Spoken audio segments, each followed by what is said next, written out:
दोस्तों, ये छोटी सी जो कहानी है एक विशेष अनूठे अद्भुत मुकदमे पर आधारित है। एक ऐसा मुकदमा जो आज तक विश्व की किसी अदालत में इससे पहले कभी दाखिल नहीं हुआ। जनरली जो अदालत में केसेस होते हैं वो मारपीट के, हत्या के, आर्थिक, पारिवारिक मुद्दों पर आधारित होते हैं, लेकिन ये जो केस ऐसा था, इसमें एक 60 वर्ष के युवक ने अपने 75 वर्ष के भाई पर केस कर दिया था।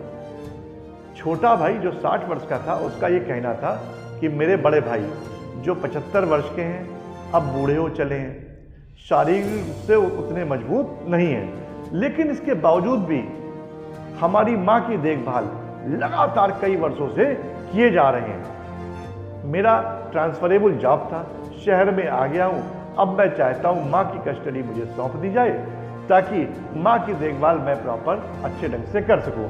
भाई साहब से शारीरिक रूप से भी मैं मजबूत हूँ। उनकी दोनों की बात सुनकर जज साहब ने यह कहा कि 15-15 दिन तुम दोनों लोग अपने पास माँ को धर लो, लेकिन दोनों में से कोई भी अपनी बात से टस से बस नहीं हुआ। दोनों ही लोग ये चाहते थे कि मेरी माँ मेरे पास रहे। माँ को अपना इतना ज्यादा स्नेह करते थे, माँ को अपने से दूर रखना नहीं चाहते थे।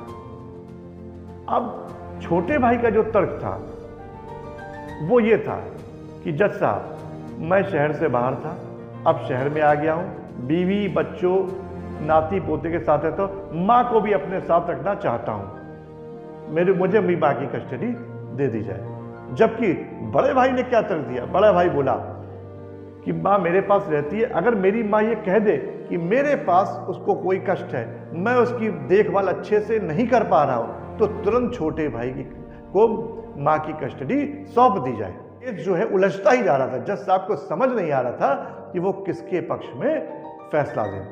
तो जज साहब ने सोचा इनकी माँ को बुलवाएं, और उन्होंने जब इनकी माँ को बुलवाया, माँ जो थी एक 95 वर्ष की दुबली पतली लगभग 30-35 किलो की महिला थी। जब जज साहब ने उनसे कहा, माता जी आप अपने दोनों बच्चों में किसके साथ रहना चाहती हैं? तो माँ का जवाब था, मेरे दोनों ही बेटे मुझे बहुत प्रिय हैं, मैं किसी एक के पक्ष में फैसला सुनाकर कि उसके साथ रहना चाहती हूँ, अपने दूसरे बेटे के दिल को नहीं तोड़ना चाहती। आप न्यायाधीश हैं, माननीय हैं, जो भी फैसला देंगे वो हम सबको मंजूर होगा। बड़े दुखी मन से जज साहब ने यह फैसला दिया कि माँ की कस्टडी छोटे बेटे को ही सौंप दी जाए, क्योंकि वो शारीरिक रूप से बड़े भाई की तुलना में मजबूत है और माँ की देखभाल ज्यादा बेहतर ढंग से शायद वो कर पाए। बड़े भाई ने जज साहब का एक फैसला सुनकर छोटे भाई को गले से लगा लिया, छोटे भाई को गले से लगा लिया, और यह फैसला सुनकर कोर्ट में मौजूद न्यायाधीश से सारे लोगों की आंखें नम हो गई। दोस्तों, भाई बहनों में या भाई भाई में विवाद हो तो इस तरह का होना चाहिए, लेकिन आज के जमाने में हम देखते हैं कि भाई बहन में विवाद है कि माँ अगर बूढ़ी हो जाती माँ बाप तो कहते तू रख ले, मेरे पास बहुत सारे काम है, मैं इसकी जिम्मेदारी अच्छे से नहीं निभा पाऊंगा, माँ की रिस्पॉन्सिबिलिटी तू ही ले ले। अगर आपके पास घर, गाड़ी, घोड़ा, बंगला, दौलत है और उसके बावजूद अगर आपके माँ बाप ओल्ड एज होम में रह रहे हैं, तो इससे ज्यादा शर्म की बात कोई नहीं है कि हमारे माँ बाप हमारे साथ ना रहकर ओल्ड एज होम में रह रहे हैं। दोस्तों, जिसके पास माँ है, मेरा ये कहना है कि उससे ज्यादा अमीर कोई है नहीं है। जिसके माँ बाप उसके साथ रह रहे हैं वो सब दुनिया का सबसे धनवान व्यक्ति है। जब आप अपने बीवी बच्चों को अपने साथ रखते हैं तो अपने माँ बाप को अपने से दूर क्यों कर देते? कैसे आप सोच लेते कि मेरे माँ बाप ओल्ड एज होम में रहेंगे? कैसे सोच लेते हैं आप?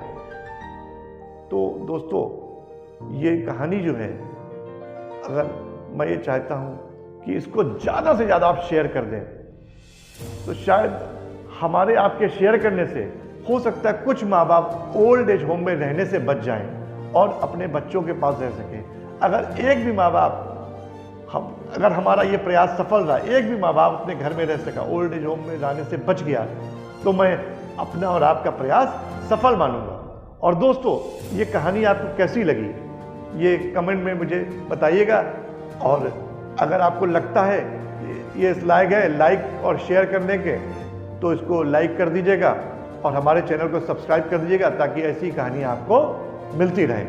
अपना कीमती समय देने के लिए बहुत बहुत धन्यवाद।